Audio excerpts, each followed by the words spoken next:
Parfois la pioche était bonne, une cartouche de cigarette ou 500 grammes de chocolat en trop. Confiscation immédiate doublée d'une amende, honte publique pour le contrevenant. Est-ce par solidarité pour ces victimes de la rigueur douanière que, parvenu à l'âge adulte, je me suis livré sans état d'âme à la contrebande? Il s'agissait de passer de Suisse en France des estampes, des dessins ou des gouaches signés d'artistes connus.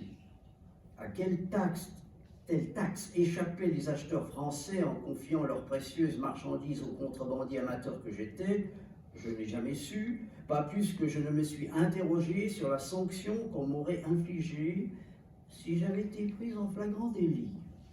Je pratiquais la méthode de la lettre volée de Pau, voyageant avec un immense carton à dessin rempli d'œuvres de ma main, au milieu desquelles je glissais un Miro, un Picasso, un Klee.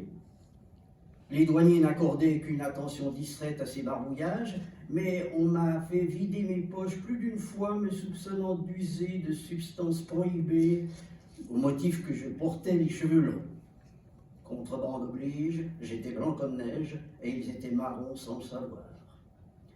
Est-ce le traumatisme originel de la valise en osier ou une forme de mauvaise conscience rétrospective après ma brève et unique incursion dans le monde du crime qui m'ont amené à raconter dans 3 de mes romans des passages de frontières rocambolesques? Dans Le Chevalier fracassé, le héros fuit ce qui est alors la principauté de Neuchâtel par les chemins de traverse à bord d'une charrette pleine à ras-bord d'ouvrages séditieux, la mèche qui allumera les feux de la Révolution de 1789.